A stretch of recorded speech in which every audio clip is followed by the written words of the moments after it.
प्रायोजक रामबंधू लोणचं मसाला, बेस्ट निवडा रामबंधू निवडा।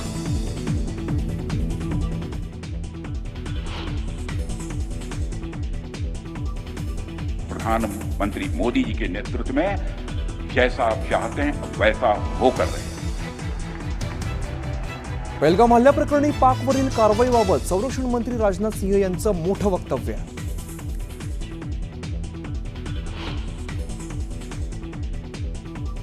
भारताचा पाकिस्तानवर वॉटर स्ट्राईक, रामबनमधील बगलिहार धरणाचे सर्व दरवाजे बंद, चिनाब नदीचा प्रवाह घटल्यामुळे पाकिस्तानमध्ये पाणीबाणी। पंतप्रधान मोदींची हवाई दल प्रमुखांसोबत 40 मिनिटं चर्चा, पाकिस्तानला सडेतोड उत्तर देण्यासाठीच्या ॲक्शन प्लॅनवर चर्चा झाल्याची माहिती।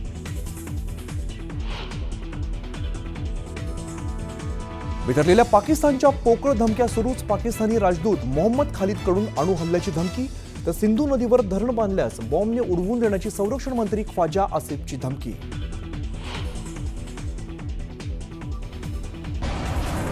भारतीय वायुसेनेची ताकद आणखीन वाढणार, रशियासोबत ईगल-एस मिसाईल खरेदीचा करार, शत्रूचे फायटर जेट, हेलिकॉप्टर आणि ड्रोन उद्ध्वस्त करण्याची क्षमता।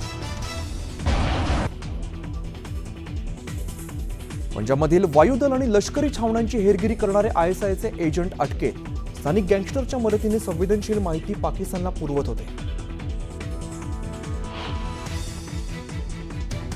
महायुतीत शिवसेना विरुद्ध राष्ट्रवादीतील वादाचा नवा अंक, महाबळेश्वर पर्यटन महोत्सवाला अजित पवार गैरहजर, तर काल एनसीपीच्या कार्यक्रमाला शिंदेंची दांडी। काँग्रेसचे कार्यकर्ते फोडा, आपला पक्ष वाढवा, भाजप नेते चंद्रशेखर बावनकुळेंचा कार्यकर्त्यांना अजब कानमंत्र, काँग्रेसचे जास्तीत जास्त कार्यकर्ते भाजपात घेण्याचा सल्ला। जळगावमध्ये महायुतीतील अंतर्गत धुसफूस चव्हाट्यावर, गुलाबराव देवकरांच्या राष्ट्रवादी प्रवेशामुळे गुलाबराव पाटील नाराज, राष्ट्रवादीकडून सेनेची कोंडी होत असल्याचा आरोप। 12वीच्या परीक्षेचा निकाल उद्या जाहीर होणार, दुपारी 1 नंतर ऑनलाईन पाहता येणार निकाल।